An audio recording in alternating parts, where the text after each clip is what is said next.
Bonjour à tous, ravi de vous retrouver sur ce nouveau plateau pour le dernier épisode de la saison de PlaySmart. Aujourd'hui, dans Serious Game, on va s'intéresser à la place du jeu vidéo dans les discussions actuellement à l'Assemblée nationale autour du temps d'écran accordé aux adolescents, leur accès aux réseaux sociaux. Certains accusent les jeux vidéo de rendre les plus jeunes violents. On va faire un point avec Perrine Pelletier, elle est avocate en droit de l'innovation. Et vous le verrez, c'est une question de droit, c'est aussi une question d'accompagnement des plus jeunes dans leur pratique vidéoludique. En milieu d'émission, un nouveau format, le Boss, 15 minutes pour donner la parole à une personnalité clé du monde du jeu vidéo. C'est Alexandre de Rochefort, le CEO de Gameloft, qui va nous accompagner aujourd'hui, qui va inaugurer ce nouveau format. Et en fin d'émission, focus dans Level Up sur un jeune studio qui décide de créer un jeu vidéo pour sensibiliser aux enjeux écologiques. C'est le studio Impactors, sa directrice créatrice Julie Canet sera avec moi en plateau. Voilà pour le programme PlaySmart, nouvelle partie.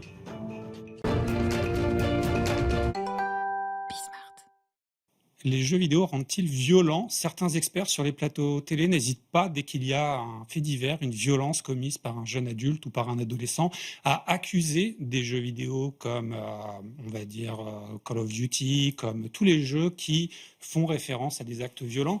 Or, le sujet n'est peut-être pas si simple que ça, et on va en parler avec une spécialiste, une avocate. Perrine Pelletier, bonjour. Bonjour. Alors, je voulais citer des noms de jeux, et c'est GTA 6 qui avait été pointé du doigt, parce que c'est le prochain gros jeu qui sort en 2026. On y incarne un criminel, quelqu'un qui est dans l'illégalité. Mais au-delà de ce jeu-là, j'ai envie de vous demander, quand quelqu'un dit que le jeu vidéo peut rendre violent, que ce soit un enfant ou même un adulte, dans quelle mesure c'est pertinent ou dans quelle mesure ça ne le serait pas tant que ça de porter de telles accusations? Bien, je comprends que la question puisse se poser, elle est légitime.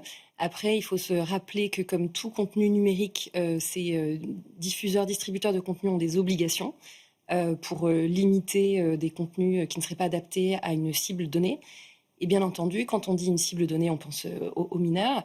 Ces mineurs, ils sont sous la responsabilité de leurs parents. Donc, il y a la responsabilité du côté des producteurs, des éditeurs, diffuseurs, et puis il y a évidemment la responsabilité du côté des parents. La responsabilité de l'éditeur, c'est quoi? C'est de mettre le bon logo PEGI, par exemple, sur la jaquette pour qu'on sache à qui s'adresse le jeu. Alors en matière de jeux vidéo, effectivement, cette classification des jeux permet de manière assez visuelle et quasi ludique, y compris pour les jeunes du coup, de pouvoir se référer à des petits logos pour comprendre la nature Pour du la contenu. tranche d'âge et le niveau de violence qui est Exactement. représenté. Selon le contenu et selon l'âge. Il y a cette double classification. C'est une classification européenne, donc elle a le mérite d'être assez harmonisée. Et puis, bien entendu, il y a l'obligation aussi d'indiquer les contenus qui ne seraient pas adaptés aux mineurs, donc avec vraiment cette distinction propre à la majorité Sur un plan numérique. légal. Au niveau des discussions actuelles à l'Assemblée nationale, c'est plutôt orienté, on va dire, sur les réseaux sociaux, le temps d'écran aussi, dans lesquels on peut laisser les enfants utiliser un écran, une tablette, un jeu ou accéder à un téléphone. Le jeu vidéo, dans ces discussions-là, quelle place il occupe et est-ce que c'est une place suffisamment importante selon vous actuellement? Alors merci pour cette question. Effectivement, les débats au Parlement et je tiens à le souligner aussi à l'échelle européenne prend beaucoup de place autour de la majorité numérique. Et on parle en premier lieu des réseaux sociaux, étant précisé que parfois les réseaux sociaux sont couplés en fait à une pratique de jeux vidéo. Le jeu vidéo en tant que tel rentre dans l'univers numérique et à ce titre, les questions doivent se poser de cette... c'est intéressant en tout cas de se poser la question de cette majorité. De mettre le jeu vidéo numérique. déjà dans ces débats-là. D'ailleurs, on le rappelle, PEGI, c'est une classification à l'échelle européenne. Tout à fait. Ça veut dire qu'au niveau européen, il y a vraiment des choses déjà qui existent. En fait, il y a un gros enjeu d'organisation, on va dire, de l'accès au contenu numérique à l'échelle européenne. Et il y a une accélération en France parce que la France s'est engagée à traiter ce sujet en termes de santé publique, en termes de responsabilité sociale. Donc c'est très intéressant, cette volonté politique de faire de ce sujet de la majorité numérique un sujet à fort enjeu. Et ça doit s'articuler évidemment avec ce qui se fait à l'échelle européenne. On a beaucoup de réglementations en ce moment à l'échelle européenne. Vous avez sans doute entendu parler des DMA, des SA. On a aussi une réglementation sur l'IA qui est susceptible... Qui pose de sacrés enjeux en termes de création de contenu qu'on ne contrôle pas forcément quand on est le créateur du jeu, par exemple, grâce à l'IA grâce ou à cause de l'IA générative. En fait, vous mettez le doigt sur l'IA générative notamment, qui est cette technologie hyper poussée qui permet de générer des contenus à la fois très très créative, donc c'est dans le secteur du jeu vidéo, évidemment, ça prend beaucoup d'ampleur. Ça peut être aussi améliorer l'expérience du joueur grâce à Plus cette de IA. richesse de dialogue, de situation. Exactement. Et par contre, ça peut créer aussi des mécanismes d'addiction au jeu. Je crois que ça s'appelle les dark patterns, c'est ça, où le joueur, en fait, il est ancré dans un mécanisme où il sort plus de son jeu. De son jeu. En effet, Dark Pattern, c'est ce qu'on appelle une présentation de la plateforme de manière manipulée, enfin, qui ferait perdre à l'utilisateur son discernement pour prendre des décisions. Ça peut être soit pour l'engager à acheter, plus qu'il ne le ferait dans un cadre On plus achète des serein. goodies, des Ouais. avantages dans le jeu. Les chronos aussi, ou la répétition de Donc là, on l'offre provoque d'achat. quoi? Le fear of missing out, en fait. C'est que très Tout à clairement, il fait. faut jouer à ce moment-là, sinon tu perds le Tout à fait. bénéfice. Ça, c'est un des aspects typiques. Et donc ça, c'est à la fois une technique commerciale, comme on connaît les soldes, etc., mais elle est toujours très finement articulée avec ce qui serait déloyal et ce qui est donc interdit par la loi, que ce soit sur le plan donc des pratiques déloyales interdites, mais aussi à l'échelle européenne, on réglemente, le DSA réglemente ça. Il y a également des dispositions dans le DMA. Et il y a des dispositions, je pense qu'on peut évoquer aussi rapidement le AI Act, donc le règlement en matière d'intelligence artificielle qui vise spécifiquement des contenus à destination des mineurs qui pourraient donc être Mais considérés à risque. justement, là, on parle beaucoup de réglementation, de texte. Souvent, avec l'IA, les textes vont pas aussi vite que le développement de la technologie. Mais il y a un point qu'on n'aborde peut-être pas assez dans les débats, c'est le rôle des parents. C'est-à-dire que pour prévenir les mauvaises pratiques, quel doit être le rôle des parents en amont pour contrôler la manière de jouer aux jeux vidéo de leurs enfants?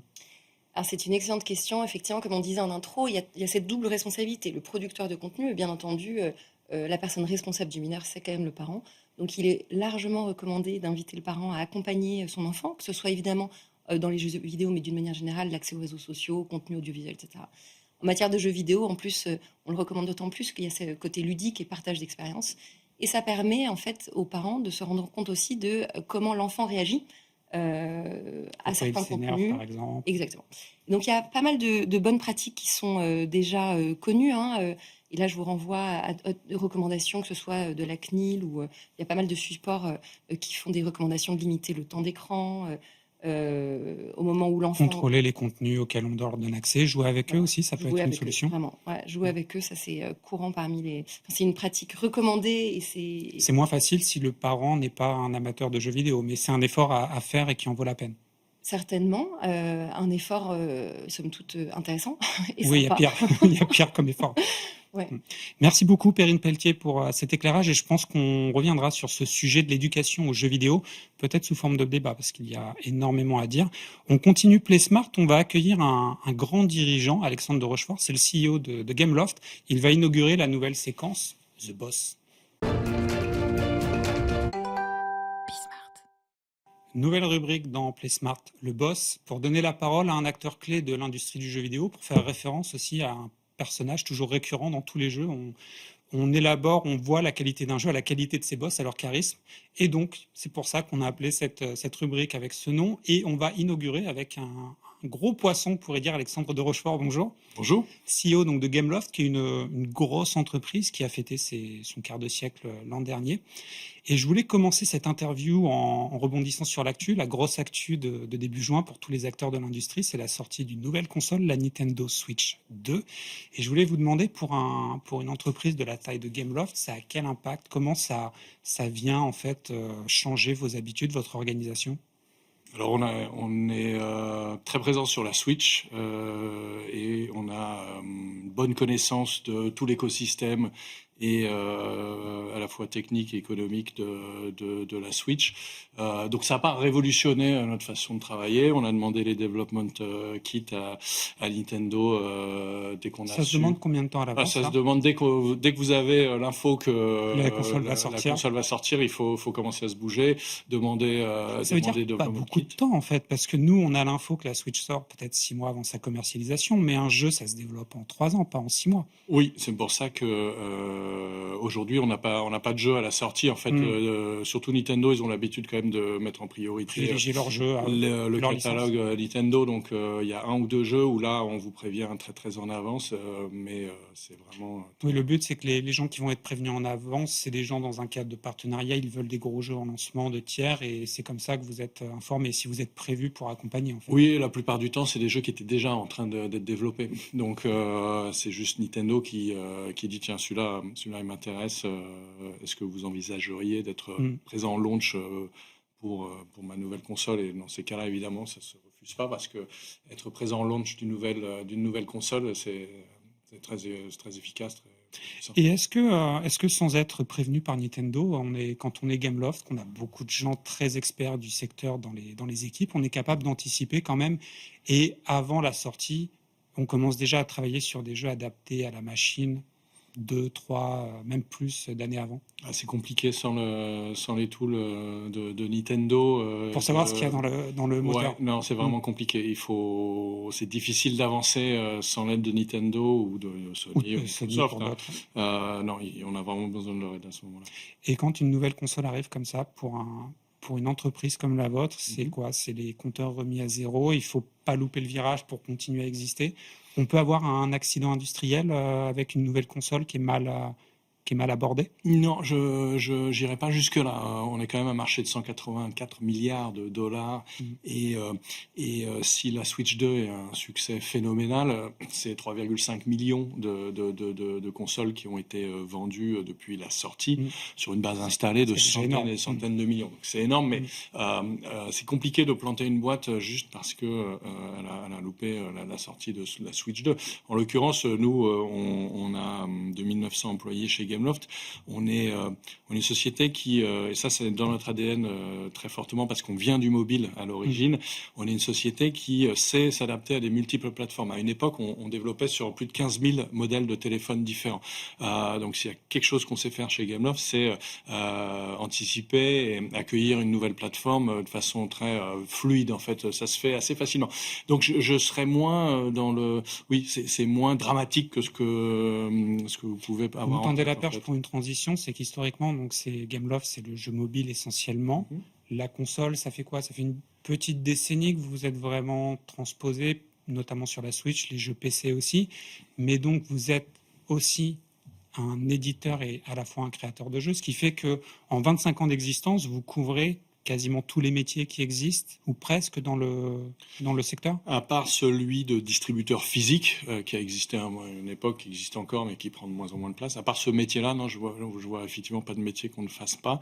Et juste pour préciser, ça fait 5 ans véritablement qu'on s'est lancé sur les PC consoles. Donc La sortie d'un jeu ou le non, début? vraiment le choix stratégique de se lancer sur PC console était fait en janvier 2019, annoncé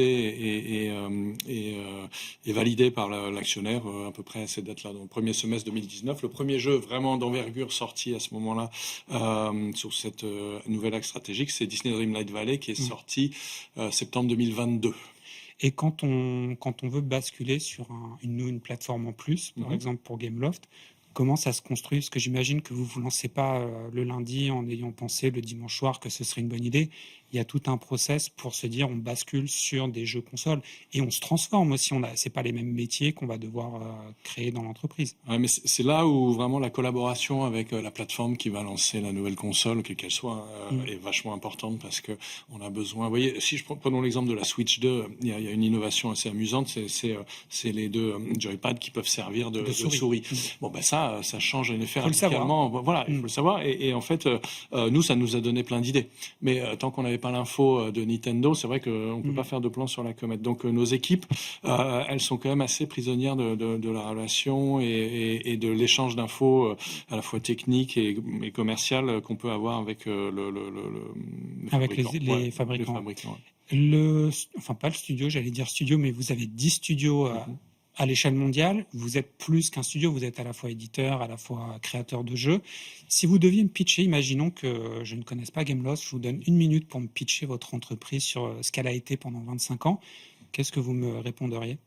Sur ce qu'elle a été pendant 25 ans ou ce qu'on est aujourd'hui, puisque les deux vont ensemble, non? Ok. Jusqu'à l'instant T maintenant. Ok, bon, donc Gameloft, c'est peu de gens le savent, mais Gameloft, c'est l'inventeur du jeu vidéo sur téléphone mobile.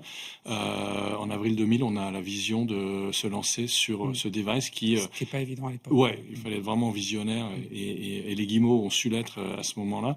On a donc cette ambition de lancer des jeux sur ces téléphones mobiles parce qu'on a cette vision que les téléphones mobiles vont être dans la poche de tout le monde. Donc on a lancé de Et on façon pourra tout faire avec. industrielle. On a embauché massivement, on est passé de quelques dizaines d'employés à quelques milliers d'employés qui se sont concentrés pendant jusqu'en 2019 sur les mobiles. Depuis 2019, on est devenu une société cross-platform. On fait 44% de notre chiffre d'affaires actuellement sur PC console et le reste essentiellement sur mobile.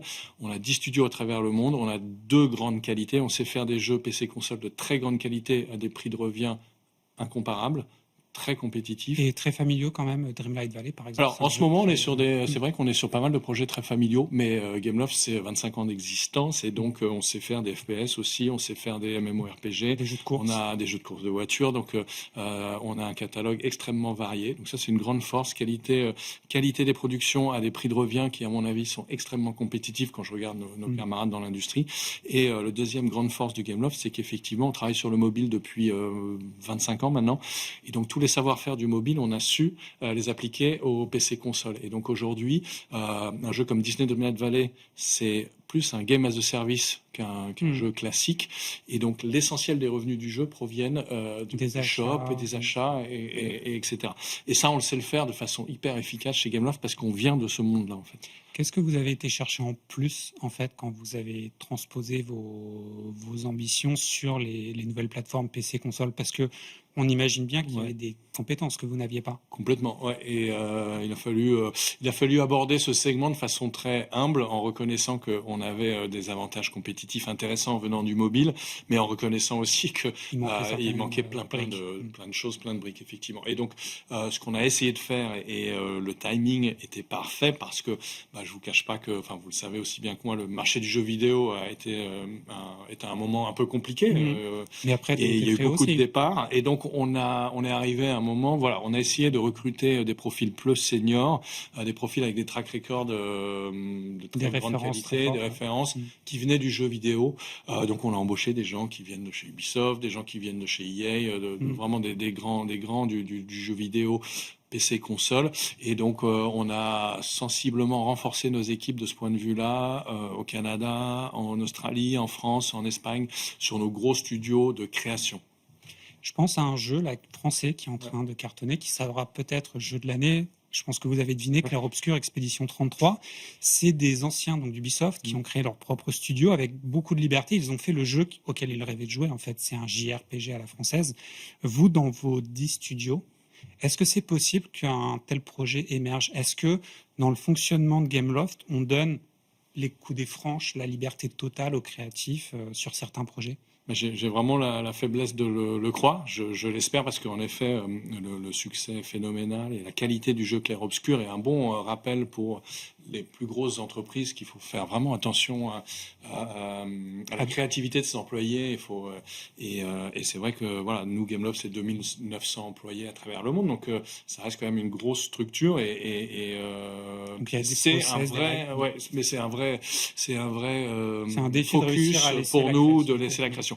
Il se trouve que historiquement Gameloft c'est seulement une centaine d'employés en France, donc c'est une société française mais seulement avec une centaine d'employés en France et tout le reste est dans les pays étrangers. Donc de facto, Gameloft, c'est une boîte qui a laissé beaucoup de liberté et à ses studios. Ils sont très loin déjà. On a un studio en Indonésie, à Yogyakarta, un autre à Brisbane. On en a 2 au Vietnam. On en a en Ukraine. On en a au Canada. Donc, de facto, de toute façon, ils ont quand même une liberté assez importante. Mais c'est vrai que c'est quelque chose sur lequel on essaye de jouer. Et je trouve qu'en effet, Clair Obscur, c'est un bon exemple des bénéfices que vous pouvez retirer de laisser. Maintenant, on a un directeur créatif qui chapeaute tout ça. C'est quand même un peu structuré.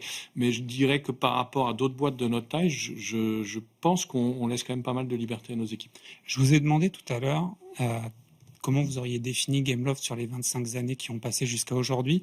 J'ai envie de vous demander comment va être Gameloft, comment ça va évoluer dans les 25 années qui vont venir, parce que j'imagine que vous imaginez, vous, le futur du jeu vidéo, et là, les 25 prochaines années, ça risque de beaucoup bouger, notamment avec l'arrivée de l'IA générative et son développement. Ouais. Donc vous voyez quoi comme prochaine grosse évolution dans votre métier ?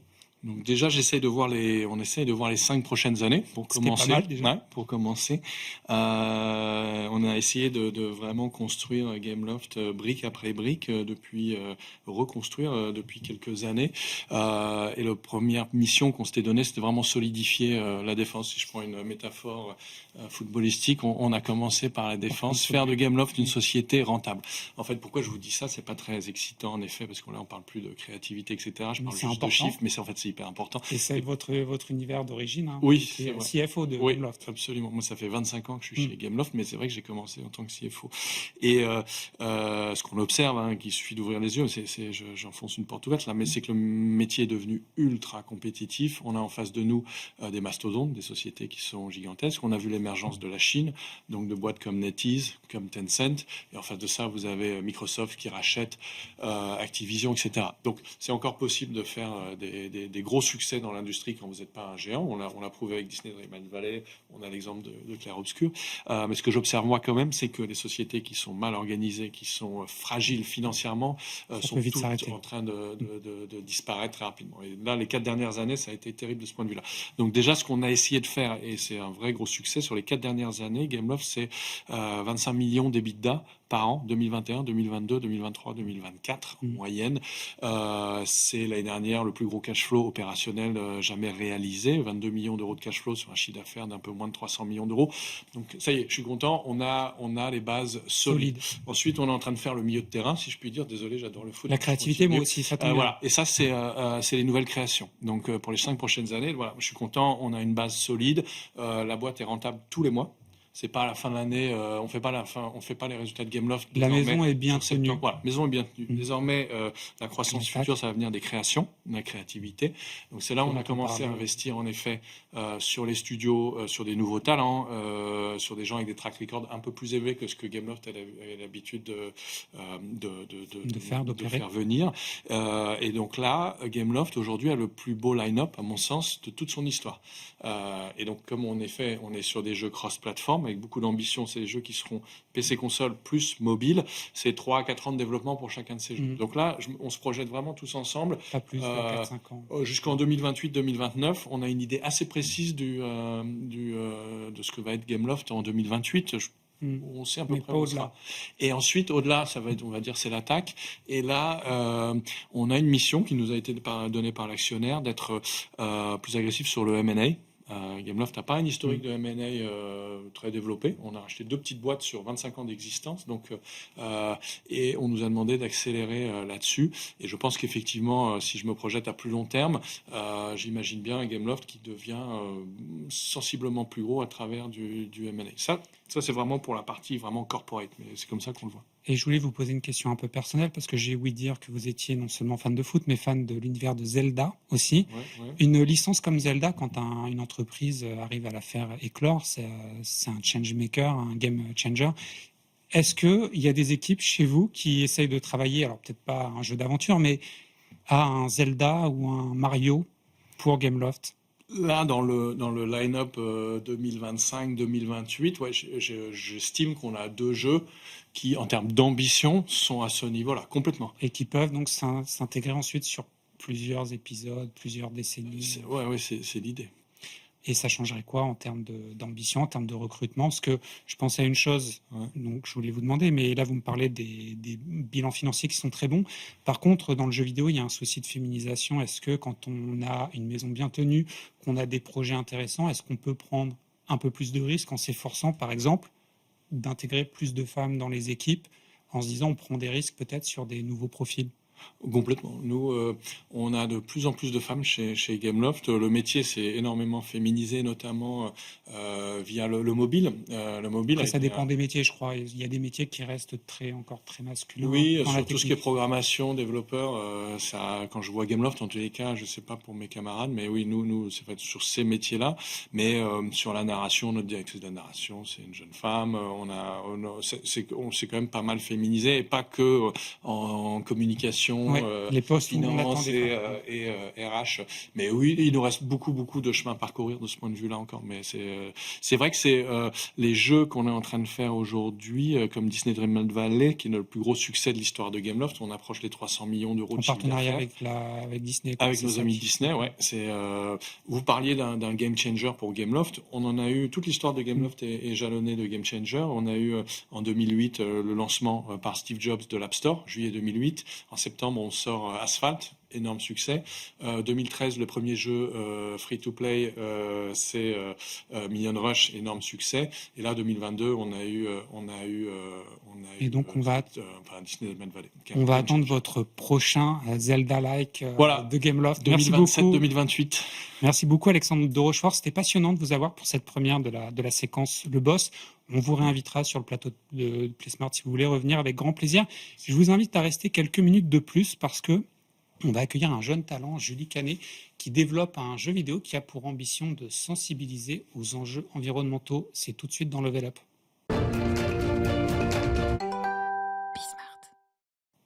Level Up, la dernière partie de PlaySmart pour parler d'un projet de jeu vidéo qui vise à sensibiliser aux enjeux écologiques et on va en parler avec la jeune femme, le jeune talent qui est en train de le créer, Julie Kahn. Bonjour. Bonjour Nicolas. Donc, directrice créatrice de Impactor Studio, c'est donc un jeune studio et votre premier projet c'est Rebirth of Vesturia. Je vous donne une minute pour me pitcher ce jeu. Alors, The Rebirth of Vesturia, c'est un jeu RPG, donc en semi-open world, action-aventure. Donc, on incarne un personnage qui s'appelle Shiloh. Et le but, en fait, c'est qu'il va devoir explorer un monde qui est complètement en ruine, puisque en fait, le Synthesis, qui est un régulateur d'énergie, est complètement déstructuré. Donc, il est splitté en 9 fragments, et dont le fragment est écarlate, donc celui qui va réguler toutes les énergies, qui permet en fait l'eau, la terre, etc. Et en fait, il va devoir récupérer ces fragments, le rassembler et pouvoir en fait, tout simplement réparer ce qui se passe. Rétablir un équilibre avec l'environnement. Exactement. À l'heure actuelle, pour votre projet, vous en êtes où? Et vous en êtes où notamment sur les demandes de soutien financier? Parce qu'on sait que quand un studio crée son premier jeu, il ne peut pas le faire tout seul. C'est ça. En fait, actuellement, là, on est sur la fin de la pré-production, donc on va pouvoir avoir un prototype et un petit trailer pour pouvoir aller pitcher auprès des investisseurs privés, mais aussi publics. Et le but, là, c'est qu'on a déjà fait une demande auprès du FAJV Île-de-France. Et maintenant, la deuxième étape, c'est de partir sur le CNC et de voir en fait ce que ça donne. Et après, ensuite, préparer aussi les potentielles levées de fonds auprès des privés. Et donc, l'idée, ce serait de récolter une certaine somme ou vous allez vous adapter en fonction des financements? Alors, le but, c'est de récolter une certaine somme. On a déjà un prévisionnel bien fait. Quel serait votre budget là, à peu près, on est sur 860 000 euros, un peu plus de 860 000 euros. C'est pas forcément un budget énorme pour un jeu vidéo. Oui, c'est pas énorme, mais on n'est pas figé parce que ça peut très bien évoluer dans le temps, comme ça peut aussi diminuer. Si les acteurs y croient, ils veulent. Exactement, c'est ça. Et plus on a des moyens, et plus on pourra aller plus loin. Ça fera un jeu qui durera combien d'heures, par exemple? On est sur entre 35 heures, 40 heures, donc c'est un très long jeu. C'est déjà un gros jeu. C'est un gros jeu, donc c'est un premier jeu, oui, assez ambitieux, mais on y croit. En tout cas, j'ai déjà une petite équipe temporaire, mais en tout cas qui m'aide sur la pré-production. Donc Riyad, c'est votre associé. C'est il y a ça. une petite équipe de jeunes professionnels qui vous accompagnent. Oui, généralement, j'ai 2 mentors et j'ai aussi une petite équipe de stagiaires qui m'aident à... Exactement. Là, dans un monde idéal, qu'est-ce que vous aimeriez obtenir pour ce jeu à un prix du meilleur jeu indépendant de l'année au Games Award, par exemple? Déjà, j'aimerais avoir des financements. Ce serait du financement, c'est sûr, mais aussi c'est surtout les retours de la communauté. Je trouve que c'est hyper important d'avoir la communauté impliquée dans le développement du jeu parce que une bonne note sur Metacritic, par exemple. C'est ça, exactement. En tout cas, au-delà de ça, j'aimerais avoir ce type de retour, oui. Julie Canet, merci beaucoup d'être venue. D'ailleurs, c'est Julie Kahn et pas Canet. Rebirth of Vesturia, on est les premiers sur PlaySmart à y avoir cru. On espère y jouer très bientôt. Merci. L'émission PlaySmart est terminée pour aujourd'hui. Merci de nous avoir suivis pendant cette première saison. On se retrouvera à la rentrée. D'ici là, profitez bien, jouez bien. J'en profite pour remercier d'ailleurs le réalisateur du jour, Fabien, l'ingé son Alban, et surtout Sybille qui était en régie, qui me parlait dans l'oreillette. Pendant l'été, n'oubliez pas, jouer c'est bien, jouer intelligemment, c'est mieux.